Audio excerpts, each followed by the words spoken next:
This is huge for the Chicago Bulls as they were able to battle back and get their fourth straight win against the Brooklyn Nets. We're going to be talking about the key takeaways from tonight's win. This is your host, Rico Greenhowe, and you have found yourself on another episode of Bulls Digest. And so today, the Chicago Bulls beat the Brooklyn Nets 116-110. And I must say, the Chicago Bulls were scrappy. They played with a ton of effort. They came back in this game after being down double digits, and they were led by their backcourt, but make no mistake about it, this was definitely a team win. And so before we go ahead and jump into the box score and look at the key takeaways from tonight's game, wanted to remind you that 72.9% of you that watch are not subscribed to the channel. So make sure that you go ahead and you slam dunk on that subscribe button, as it means a lot to us here at Bulls Digest as we try to reach our end of the season subscriber goal. And so with that being said, let's go ahead and jump into the box score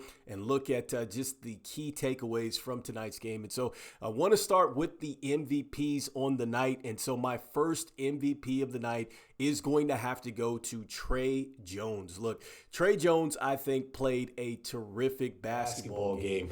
Because when you look at the statistics with what Tre Jones was able to do across the board, first and foremost, he played 36 minutes in this. He was 6 of 12 from the field, 1 of 2 from downtown, and he had 18 points. He had 6 assists. He had 7 rebounds. He had 3 steals, and he was +2. But what I loved about Tre Jones was just the scrappy play that we saw. I think that he was just active defensively out there. I mean, you see it with the 3 steals, but look, there were deflections. Like, I just think that Tre Jones was really everywhere, and I think that he was a calming factor on the offensive end. I think that you got a chance to see him just be a true point guard out there, and he definitely worked well with Coby White and the rest of the team. And so, look, Tre Jones, considering where he just came from as far as just once he joined this team and then just taking this expanded role, look, Tre Jones is definitely an MVP on the night. I think that, look, he was huge in a lot of different ways. And also, too, the rebounds that he got late, that is what really sealed the deal. And so he plays a lot bigger than what he is. So Tre Jones, yes, he is MVP number 1. And so number 2, look, it is going to go to Coby White, because Coby White has been on a tear as of late. You know, I think that this is the 7th straight game now that he's scored at least 20 points. And look, he had 31 points in this one. He had 7 rebounds. He had 4 assists. He had a steal, and he was +7 in the plus-minus box score. He was 12 of 24 from the field, 3 of 8 from downtown in 36 minutes as well. And so both Tre Jones, Coby White played some major minutes. They combined for 49 points. And what I liked about Coby White was just, look, he was willing to take some big shots, especially when, he was trailing. He knocked down a big 3 there in the break situation. And then also, too, I think that, look, he kept going down hill to the rack as well. You love that with Coby White. We've been talking about how he's been able to draw contact. And so, look, we knew he was going to have to take on, more responsibility in the backcourt with Josh Giddey being out. You see that he scored the basketball. He also still gave us some assists out there. So, look, Coby White, I think he plays very well. And so next, my last MVP on the night, it is going to go to, Julian Phillips. Look, I think that Julian Phillips had a great game tonight for the Chicago Bulls. I think that when you look at Julian Phillips and just what he was able to do, look, it was career high numbers. Look, he had 16 points. He had 7 rebounds. He had 5 assists. He had a steal. He was +19. 34 minutes, 5 of 10 from the field, 2 of 5 from downtown. But he had some highlight reels. I mean, he had a lob. He had a terrific finish, too, off of a rebound. Like, the athleticism, was there for Julian Phillips. And so it was just great to see that from Julian Phillips tonight. He definitely leads the way as an MVP. And look, you have got to give him a lot of credit for just being ready because the minutes have been up and down. We know that, look, he's been showing signs as a three-point shooter from the corner, and now you get a chance to just see the athleticism on full display. I'm just glad that Billy Donovan gave him some run tonight, and he's certainly an MVP for that. And so next, I wanted to go ahead and jump into the starting lineup. And so, look, I wanted to go ahead and give Kevin Huerter his credit as well. Look, he was close for being an MVP tonight for me. He had 9 rebounds. I believe 7 of those were on the defensive end, but he had 18 points. He had 9 assists. He had 1 block. He had 3 steals. He was plus 26. He was 7 of 16 from the field, 2 of 8 from downtown, but he played 33 minutes and he had to start. More importantly, Kevin Huerter is really starting to look like the player that, he played where he played in Atlanta. So he's starting to look more like himself when he was in Atlanta. And so it's good to see with Kevin Huerter. Look, he's finding his way with this and the confidence. And again, much like Tre Jones, considering where they have come from as far as where they were at when they joined this team, they have definitely just gotten leaps and bounds better. And so it was good to see from Kevin Huerter tonight. He was definitely needed out there. And so next up with Modest Buzelis. Look, I know Modest Buzelis had a tough night offensively. He still had 6 points. He had 3 rebounds. He had an assist. He was negative 12. He was 2 of 7 from the field, 0 of 3 from downtown in 15 minutes, struggled with the fouls and things like that. But he had a highlight dunk. I believe he dunked over D'Angelo Russell. That was certainly a poster, and it actually did get the poster machine. I don't know if we can call it the poster machine because Stacey King didn't officially do it, but still, it was a poster jam.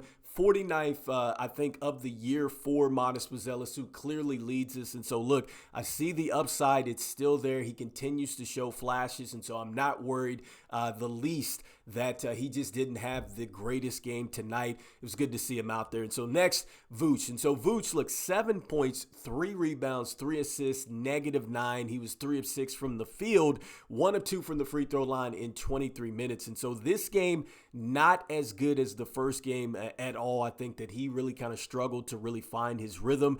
And look, this is a situation where you probably wanted to see Billy Donovan pivot, go a little bit more into his bench, especially with Jalen Smith, which we're going to talk about that in a moment. But this was not the best showing for Vooch tonight. But look, he's a walking double-double. We know what his situation is defensively. Doesn't necessarily move his feet like you want him to. This was a tough game, but the Chicago Bulls were able to overcome a tough game for Vooch. And so next up, with the bench. And so when we look at the bench, Zac Collins, I want to start there. Look, Zac Collins has had to take a bit of a decrease now with Vooch coming back, and he still was super impactful. Look, 9 points. He had 8 rebounds. He had an assist. He had a steal, and he had 3 blocks. I mean, he was everywhere as far as crashing the boards. It seemed like when it was a 50-50 ball, he was in there somewhere. He had a plus 15 there in the plus-minus box score, 2 of 4 from the field. He was 1 of 2 from downtown tonight, but more importantly, he was 4 of 4 from the free throw line. And so I love the fact that, look,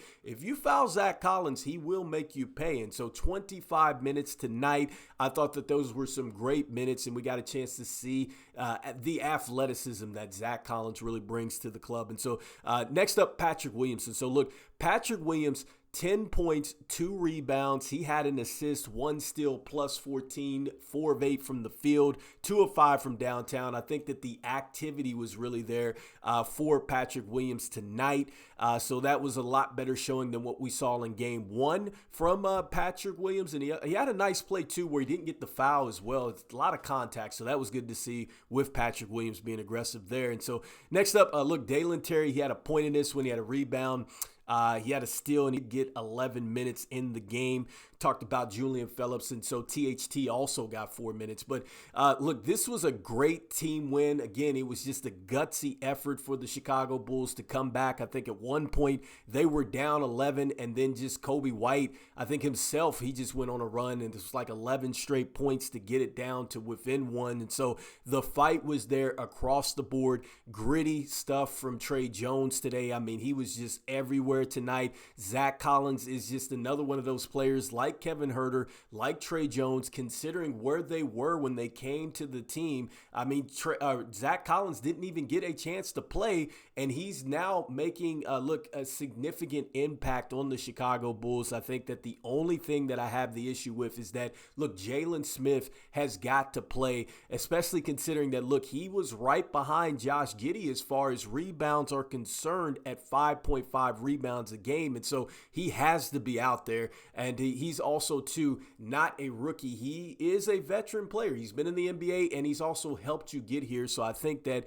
look, here is a player that has earned some minutes. Jalen Smith, you need to find him some more minutes. And so now let's go ahead and jump into just the team box score and look at some of the key takeaways here from that. And so you'll see that the Nets actually out-rebound the Chicago Bulls 50-47.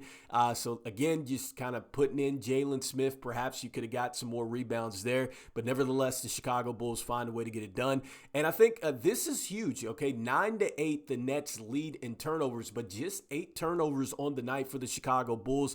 A very clean game. This is something that they have struggled with, I think, throughout the season, and so this was good to see. 7-4 as far as the block shots were concerned. The Nets were very active as far as that category. And then 58-54, Bulls take care of business with the points in the paint. I think that looked at the backcourt and really everybody kind of got downhill, I think, when it really counted, and that's what you wanted to see from the Chicago Bulls, not just settling for the three-point shot. Look, they were 8-6 as far as steals were concerned. The Bulls lead in that category. And the fast break, the Bulls were out and running in today's game, 19-5 there, so that was some good activity on the fast break. And then when you look at the field goal percentage, look, 45.6% from the field, only 29.7 from three, and the Nets were 44.8 from the field, 32.4 from three. 24 assists for the Chicago Bulls to 41 field goal makes. Not bad, but again, more importantly, the Chicago Bulls recognized that they needed to go inside, and they did just that. And so, look, I think that this was a great win. Talked about it at the top. Look, this is the 4th straight win. You know, this is the 2nd time in the last 3 seasons that this has happened. And look, I just like the fact that this team is just going out. They are competing, and they're competing at a high level. And so, you know, this is what you want to see from this team. And I've said this before, it doesn't matter, you know, what they're going to pick up in the draft or what they're going to do in free agency or moving forward. The bottom line is you have to play correctly. It's a principle that has to be in place if you want to start winning games at a high level. You've got to have that identity. And that starts with this moment, with these players just really seizing it and taking advantage of the moment and playing as hard as they possibly can. So a great win for the Chicago Bulls. Let me know in the comments, you know, what you're thinking here and what are the key takeaways from this last win here from the Chicago Bulls. I'd love to hear it. And as we always say, go Bulls. And look, I will see you on the next one. All right, peace.